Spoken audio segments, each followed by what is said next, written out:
क्या गौतम गंभीर ने आखिरी वनडे के लिए ऐसा मास्टर प्लान तैयार कर लिया है जो टीम इंडिया की पूरी तस्वीर बदल देगा? क्या अफगानिस्तान के खिलाफ सीरीज जीतने के बाद अब मैदान पर उतरने वाली है भारत की पूरी बी टीम? क्या बेंच पर बैठे खिलाड़ियों की अचानक खुलने वाली है किस्मत? और सबसे बड़ा सवाल, क्या इस मैच के बाद रोहित शर्मा के वनडे करियर पर पहले से ज्यादा सवाल खड़े होने वाले हैं? दोस्तों, चेन्नई में होने वाला आखिरी वनडे अब सिर्फ एक मैच नहीं रह गया है। ये एक ऐसा मुकाबला बन चुका है जहां कई खिलाड़ियों का भविष्य तय हो सकता है। कुछ खिलाड़ियों के लिए यह मौका होगा अपनी जगह पक्की करने का, तो कुछ के लिए यह साबित करने की आखिरी कोशिश हो सकती है कि वे अभी भी टीम इंडिया की योजनाओं का हिस्सा हैं। सीरीज पहले ही भारत की झोली में जा चुकी है। ऐसे में माना जा रहा है कि टीम मैनेजमेंट बड़े बदलावों के साथ मैदान पर उतर सकती है। युवा खिलाड़ियों को मौका मिल सकता है, नए कॉम्बिनेशन आजमाए जा सकते हैं और 2027 विश्व कप को ध्यान में रखते हुए कई प्रयोग देखने को मिल सकते हैं। लेकिन दोस्तों, कहानी यहीं खत्म नहीं होती, क्योंकि अंदर खाने चल रही चर्चाओं के मुताबिक गौतम गंभीर और टीम मैनेजमेंट अब सिर्फ वर्तमान नहीं बल्कि भविष्य की टीम बनाने की तैयारी में जुटे हुए हैं। और इसी वजह से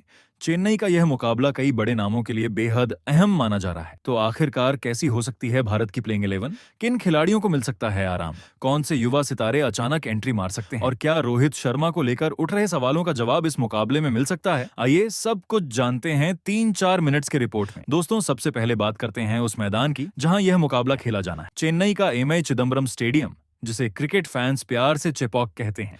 भारत में स्पिन गेंदबाजों के लिए अगर किसी मैदान को स्वर्ग कहा जाए तो उसमें चेपॉक का नाम सबसे ऊपर आता है। यहाँ की पिच अक्सर धीमी रहती है, गेंद बल्लेबाज तक पहुंचने में समय लेती है और जैसे जैसे मैच आगे बढ़ता है स्पिनर्स का प्रभाव बढ़ता जाता है। यही वजह है कि यहाँ खेलने वाली टीमों को अपने कॉम्बिनेशन में स्पिन गेंदबाजों को विशेष महत्व देना पड़ता है। इसी को ध्यान में रखते हुए टीम इंडिया आखिरी वनडे में अपने गेंदबाजी आक्रमण में बदलाव कर सकती है। कुलदीप यादव और वॉशिंगटन सुंदर जैसे अनुभवी स्पिनरों के साथ किसी युवा स्पिनर को मौका मिलने की चर्चा तेज है। टीम मैनेजमेंट भविष्य के विकल्पों को परखना चाहता है और सीरीज जीतने के बाद इससे बेहतर मौका शायद ही मिले। तेज गेंदबाजी विभाग में भी रोटेशन देखने को मिल सकता है। लगातार क्रिकेट खेलने वाले कुछ खिलाड़ियों को आराम दिया जा सकता है ताकि युवा गेंदबाजों को अंतर्राष्ट्रीय स्तर पर खुद को साबित करने का अवसर मिले। अब बात बल्लेबाजी विभाग की। कप्तान शुभमन गिल इस समय शानदार फॉर्म में है। उनके बल्ले से लगातार रन निकल रहे हैं और कप्तानी में भी उन्होंने प्रभावित किया है। ऐसे में आखिरी मुकाबले में भी टीम की कमान उन्हीं के हाथों में रहने वाली है। लेकिन सबसे ज्यादा चर्चा ओपनिंग स्लॉट को लेकर है। क्या टीम मैनेजमेंट युवा खिलाड़ियों को मौका देने के लिए नए प्रयोग करेगा? क्या किसी युवा बल्लेबाज को ओपनिंग में आजमाया जाएगा या फिर अनुभवी खिलाड़ियों पर भरोसा बरकरार रहेगा? इन्हीं सवालों ने क्रिकेट फैंस के बीच उत्सुकता बढ़ा दी है। मिडिल ऑर्डर में भी कुछ बदलाव देखने को मिल सकते हैं। कुछ ऐसे खिलाड़ी जो पिछले कुछ समय से मौके का इंतजार कर रहे हैं, उन्हें आखिरी वनडे में मौका दिया जा सकता है। विकेट कीपिंग विभाग में भी विकल्प मौजूद हैं। टीम मैनेजमेंट इस बात पर नजर रखेगा कि कौन सा खिलाड़ी आने वाले बड़े टूर्नामेंटों के लिए सबसे उपयुक्त साबित हो सकता है। ऑलराउंडर विभाग में भी प्रयोग संभव हैं। आधुनिक क्रिकेट में ऑलराउंडर की भूमिका बेहद अहम हो चुकी है। ऐसे में हर खिलाड़ी को परखा जा रहा है कि वह बल्लेबाजी और गेंदबाजी दोनों में टीम को कितना योगदान दे सकता है।